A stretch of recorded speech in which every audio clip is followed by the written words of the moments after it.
Next section, rules of differentiation. So there's lots of rules here. First rule is the constant rule. It's that the derivative of a constant is 0.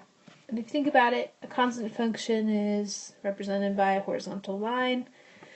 A horizontal line has a 0 slope, since a derivative is a measure of slope. Hopefully that makes sense. Next we have the power rule here. So if we have the derivative of x to the n, that is equal to n x to the n minus 1. So the pattern is that you take the original exponent down front, multiply it, and you reduce the exponent of the x by 1. Okay, that can be proved with the definition of derivative and using Pascal's triangle if you're interested. Okay, then we've got a constant multiple of a function. So you can just essentially factor the constant out and take the derivative of the function itself. So the derivative of c times f of x is c times f prime of x. The derivative of a sum or difference of functions is equal to the derivative of each function plus or minus itself. So d dx of f of x plus or minus g of x is f prime of x plus or minus g prime of x. And then lastly, this is a really special derivative here, the derivative with respect to x of e to the x. So e to the x is a special exponential function with base e. So the derivative of e to the x is just e to the x. So we call e to the x infinitely differentiable, and all the derivatives are the same. So the second derivative of e to the x is still e to the x, third derivative still e to the x, and so on. Alright. Let's see an example. So if we want to find the derivative of f of x equal to 2x plus 1 times 3x squared plus 2, we're going to learn another method called the product rule in later sections in chapter 3, but for now, what I would recommend is multiplying this out first, and then applying the power rule and the sum or difference rule for derivatives. So let's multiply it out first. Okay, so we're just doing some algebra to prep here. So 2x times 3x squared is 6x cubed. 2x times 2 is plus 4x. 1 times 3x squared is plus 3x squared. And 1 times 2 is plus 2. Okay, can't combine anything, so let's take the derivative. So f prime of x, if we use the power rule and actually the constant multiple rule on this first term, we would have 6 times 3x squared plus. Now we take the derivative of the second term. So here again we could apply the power rule. We'd have 4 times 1 times x to the 0 power. Now we look at the third term.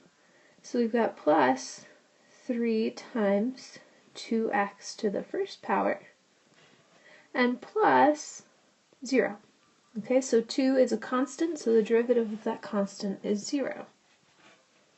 So simplifying this a bit, we would get 18x squared plus 4 times x to the 0 power.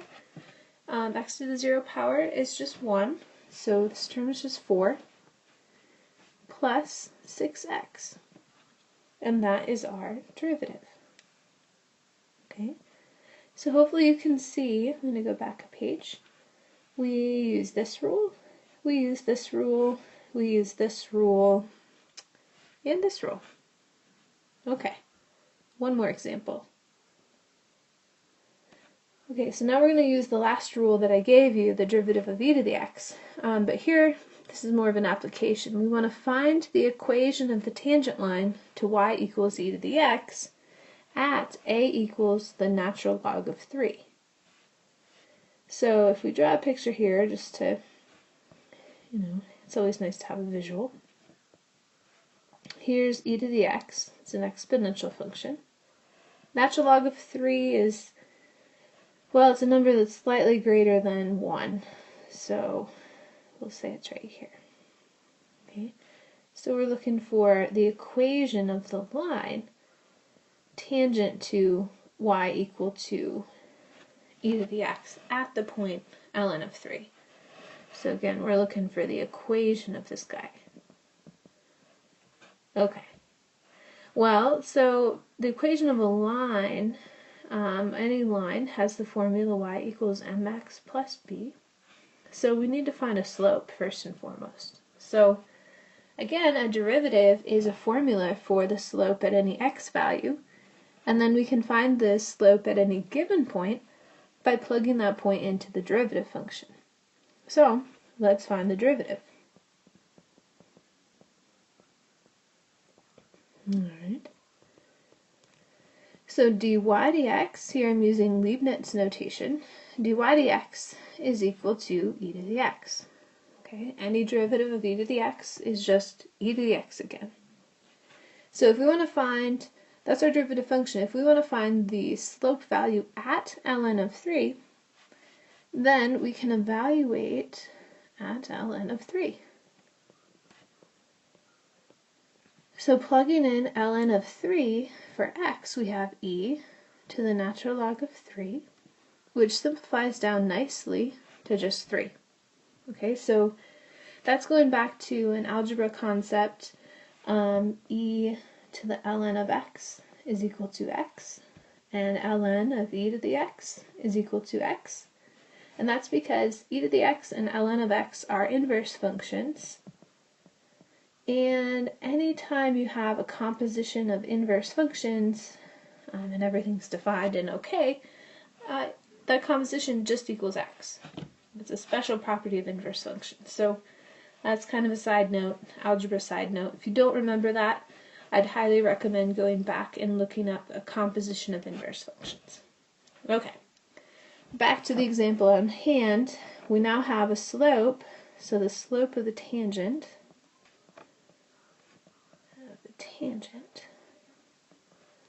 equals 3. Okay, and that's specifically at natural log of 3. Right? So I'm going to go to the next page. There's multiple ways to get there, but I myself am partial to this point slope formula. All you need to use the point slope formula is a point and a slope. So we know the slope is 3. The formula is y minus y1 is equal to m times x minus x1, where x1 and y1 is a point on the curve. So we already know an x value is natural log of 3. Our function was y equal to e to the x. So at ln of 3, the corresponding y value is also 3. So point on the line here is ln of 3, 3. So now we've got a slope and a point. We can plug those into the point slope formula to find the equation of the line that we want. So we'd have y minus 3 is equal to 3 times x minus the natural log of 3. And distributing the 3 on the right here, we've got 3x minus 3 natural log of 3. I'm going to add 3. And so we've got y equals 3x minus 3 ln of 3 plus 3.